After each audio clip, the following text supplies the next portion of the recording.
I'm going to talk about two things in this video. The first thing is how to set your working directory, and the second thing is how to edit R code files using the text editor.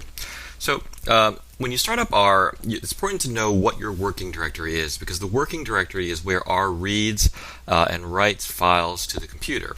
And if you don't know where that directory is, then you're not going to be able to find any of the files that you save or any of the data that you write out. So when you start up R, you can find out what your working directory is by just typing the function getwd. And you can see that I've loaded up R here, and it sets my working directory to be /users/rdpeng, which on the Mac is just your home directory.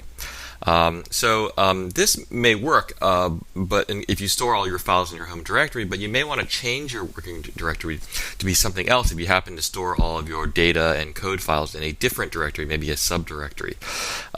So for example, I can go to the Miss menu here and choose Change Working Directory. I can choose one of these directories to be my working directory. Now, before I go, the first thing I want to mention actually is that if you want to read a file, then that file has to be in your working directory, otherwise you'll get an error. So for example, suppose I want to read a data file using read.csv, and I want to read the mydata.csv file. Okay. So if this file is in my working directory, then I'll be able to read the data and it will load it into R. But if it's not, I'll get an error like this because the file can't be found in my working directory.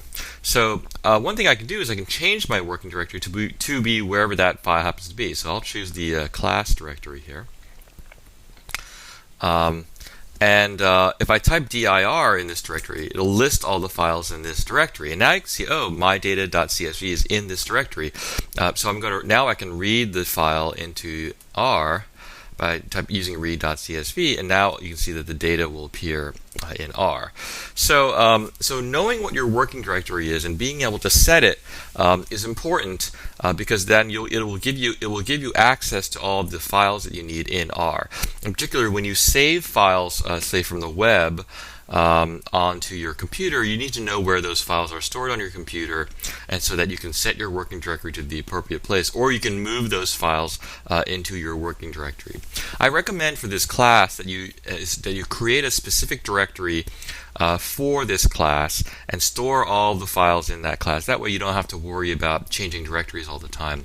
One thing you can do is maybe just create a directory right here on your desktop. So I'm going to create a directory here called Coursera. And now when I'm in R, I can say change working directory here, and if I go to my desktop, I can choose my Coursera folder there. And now when I say getwd, you'll see that it has set the working directory to be my Coursera folder. So now, if you save files in there, they will be there that you can and you can read them from R.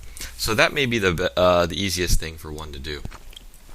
So the one thing that you're going to have to do a lot of in this course is to write code in R, and you're going to need an editor to do that. So one nice thing about R on the Mac is that it comes with a text editor that you can use to edit code files. So I can load up the text editor by clicking on this little button right here, and this gives me an empty file. So I'm going to move this over here. And you can start editing code right away. So I can create a function, which I'll call my function,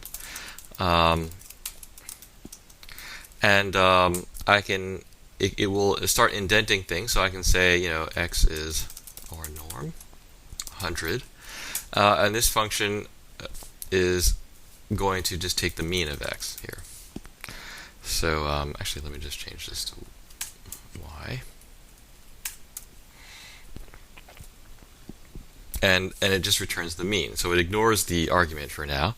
So and then one thing you're going to have to do is figure out how to get this code into R. So what you'll notice, if I just type my function here, it's not going to be able to find it because the code has not been loaded into R. If I type ls, you'll see that there are no objects in my workspace. So the question is, how do I get this code that I've written over here into R? Well, the easiest thing you can do, if you just have a little bit of code, is just to hit select all. So this is Command A, or you can go to the edit menu and just hit select all. And then Command C copies the code, and then I can click into my console window over here and hit Command V and then return, and it will paste my function into R. So now if I type ls, you'll see that my function is an object in my workspace. So I can say my function, and it will return the mean of 100 random normal variables, which is not very interesting, but the function does work. So the other thing you can do is you can save this file. I can go to the File menu, and I want to save as. So I haven't saved this file before, so I need to save as. And I'm going to go into my Coursera folder, and I'm going to save it as my function. And it's typical to add the .r extension for code files. And I can hit save. And so now I can double check my working directory and make sure I'm in the right place here. Yeah, I'm in the Coursera working directory. If I type dir, you'll see that the myfunction.r file is there now. So I can just source the file myfunction.r. It will have the same effect as cutting and pasting. So I haven't done anything new because I already cut and pasted that function. But one thing I can do is I can write another function here. So let's say I'll call it second to indicate it's the second function, and it's going to take the input x. And it's going to add a little bit of noise to it. And that's all it's going to do. It's going to return that. So now before I do anything, now that I've changed the file, I need to save it. So I can just go to File and then Save, or you can do Command S. And now I can source this file into R again. And you'll notice I type ls. I have my second function there. So if I type this out, you'll see that's the code for it. So now I can say second. I say 4. And I returned 4 plus a little bit of noise. If I do it again, it'll be 4 plus a little bit of more noise. I can give it 4 through 10, and it gives me each one of those numbers with a little bit of noise. So that's how I write code in R, and that's how I can use the text editor that comes with R. If I want to create a new file, I can hit this button again, and it'll give me a new file, and I can save this under a different file name if I want. I'm not going to use that now, so I can close this window. And that's how we can use the text editor in R for the Mac. The text editor that comes with R is very simple, but it will definitely be sufficient for this class. So even though there are other kind of custom text editors that you can maybe be able to find on the web and download for free, you don't have to do that. The text editor that comes with R should be sufficient for this class.